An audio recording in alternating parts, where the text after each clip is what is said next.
Hello दोस्तों, स्वागत है आप सभी का मेरे चैनल सब जॉब के अंदर। सबसे पहले तो आज हम बात करने वाले हैं एसएससी सीपीओ के नोटिफिकेशन के बारे में। एग्ज़ाम पैटर्न है वो चेंज हुआ है, उसके बारे में हम आज बात करने वाले हैं। तो दोस्तों एसएससी सीपीओ की हम यहाँ पे क्या कर रहे हैं, बात कर रहे हैं। एसएससी सीपीओ का जो एग्ज़ाम पैटर्न है वो बिल्कुल चेंज हो चुका है, उसका हम डिटेल्स में आज एसएससी सीपीओ के बारे में आपको एक बहुत बड़ी और ज़रूरी खबर है। जो एसएससी सीपीओ का एग्ज़ाम पैटर्न है वो चेंज हुआ है, उसमें कुछ महत्वपूर्ण बदलाव किए गए हैं। तो सभी एस्पिरेंट्स को इस चेंज के बारे में जानना बहुत ही ज़रूरी है, ताकि आप अपनी तैयारी को क्या करें, सही दिशा निर्देश में चेंज कर सकें दोस्तों। तो इसका जो एग्ज़ाम है, स्कीम ऑफ एग्जामिनेशन है दोस्तों, उसके बारे में आज हम बात कर लेते हैं। सीधा ही स्कीम ऑफ एग्जामिनेशन के ऊपर अपन आ जाते हैं। जो सबसे बड़ा बदलाव है वो पेपर फर्स्ट के अंदर किया गया है दोस्तों। इसमें सेक्शनल टाइमिंग लागू कर दी है मेरे भाई। क्या कर दी है इसमें? सेक्शनल टाइमिंग लागू कर दी है। और आज हम सारा डिस्कशन करेंगे इसके बारे में, क्या इसकी हानियां हैं और क्या इसके लाभ हैं। तो बता दूं आपको कि ये जो 50 क्वेश्चंस हैं 50 ही नंबर के हैं।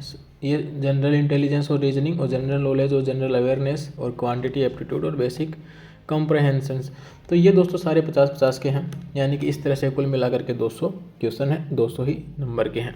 इसमें टाइम दिया जाता था पहले दोस्तों 2 घंटे का, लेकिन अब क्या कर दिया, 30 मिनट ही आपको 30 मिनट में ये करने हैं और 30 मिनट में ये कर रहे हैं और 30 मिनट में ये कर रहे हैं। इस तरह से सेक्शनल टाइमिंग आपका कर दिया है।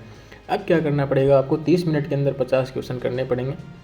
ठीक है दोस्तों, बदलाव मैंने आपको बता दिया है। अब आपके ऊपर इस चीज़ का क्या प्रभाव पड़ेगा, क्या करना पड़ेगा आपको सबसे पहले तो इसके अंदर क्या करना पड़ेगा मेरे भाई, इसके अंदर सबसे पहले आपको टाइम मैनेजमेंट की ओर ज़्यादा ध्यान देना पड़ेगा। इसकी ओर टाइम मैनेजमेंट की ओर आपको ध्यान देना पड़ेगा। अब आप दूसरा इसमें क्या कर सकते हैं दोस्तों, आप किसी भी एक सेक्शन को ज़्यादा समय नहीं दे सकते। हर सेक्शन को आप 30 मिनट ही दे सकते हैं। ठीक है, इसका मतलब है कि आप अपनी स्पीड, दूसरा किस पे ध्यान देना पड़ेगा दोस्तों, आपको आपकी स्पीड और एक्यूरेसी पे ध्यान देना पड़ेगा। किस चीज़ पे ध्यान देना पड़ेगा दोस्तों? स्पीड और एक्यूरेसी पे ध्यान देना पड़ेगा।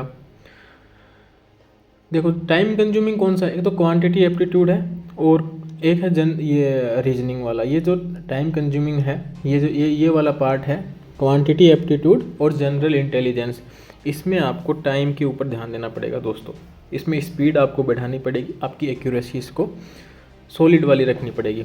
अब बात कर लेते हैं दोस्तों पेपर सेकंड के बारे में। पेपर सेकंड के अंदर इन लोगों ने क्या किया, जो इंग्लिश लैंग्वेज है एंड द कॉम्प्रहेंशन है, ये आता था 200 का। 200 क्वेश्चन आते थे, 200 ही नंबर के आते थे, 2 घंटे में अपने वो करना पड़ता था।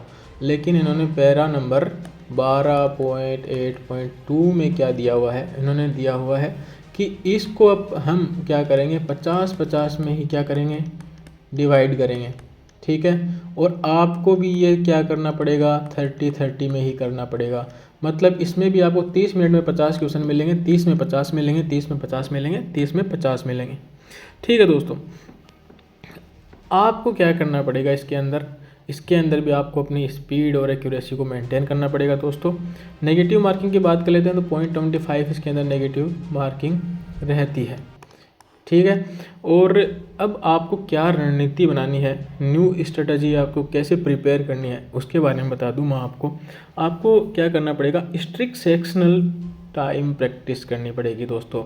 उसमें क्या है, आप अपनी तैयारी को मतलब हर सब्जेक्ट को 30 मिनट के अंदर एक टाइमर लगा दें और फिर उसमें सोल्व करें कि आप कितने क्वेश्चन कर पाते हैं उसके अंदर। मॉक टेस्ट ले लें आप एक। ठीक है दोस्तों, एक मॉक टेस्ट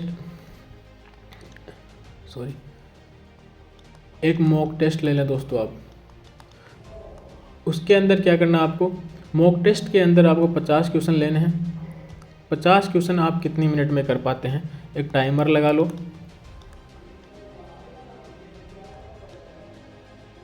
उसमें आपको पता चल जाएगा। ठीक है, दूसरा बात कर लेते हैं, इसमें आपको किस पे फोकस रखना पड़ेगा दोस्तों, इसमें आपको स्पीड पे फोकस रखना पड़ेगा मेरे भाई।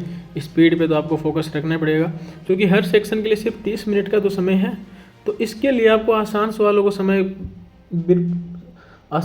के ऊपर समय आपका बिल्कुल भी बर्बाद नहीं करना है। और कैलकुलेशन स्पीड और रीडिंग स्पीड का भी आपको ध्यान रखना पड़ेगा, ये काम आएगा इसके अंदर। ठीक है दोस्तों। तो इसके लिए आप अपना रीडिंग स्पीड है उसके ऊपर काम करना पड़ेगा। आप चाहें तो एक कोई भी न्यूज़पेपर लगवा लें घर पे इंग्लिश का और फिर आप रीडिंग करें, या फिर कोई एक इंग्लिश की बुक ले लें, हाँ, फिर उसकी रीडिंग करें। तो इस तरह से आप अपनी स्पीड को बढ़ाएं, रीडिंग स्पीड को। दूसरा है equal importance to all subject, यानी कि आप अपने सारे सब्जेक्ट को क्या करें दोस्तों, सारे सब्जेक्ट को इक्वल इम्पोर्टेंस दें दोस्तों, इक्वल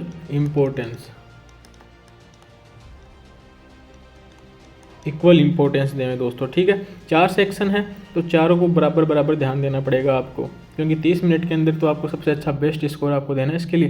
ठीक है दोस्तों, अब मैं बता दूं आपको कि ये बदलाव आपके लिए चुनौती ज़रूर लेके आया है, लेकिन इससे जो कट ऑफ है वो बिल्कुल क्या हो जाएगी, कम हो जाएगी दोस्तों। और ये जो बदलाव है, ये जो चुनौती है, ये इसको आप अवसर में बदल दो मेरे भाई। ठीक है, सेक्शनल टाइमिंग का आप अभ्यास करो। ठीक है दोस्तों, घबराएं नहीं, बस अपनी रणनीति में थोड़ा सा बदलाव करें। आज के लिए सिर्फ इतना ही। धन्यवाद। जय हिंद, जय भारत।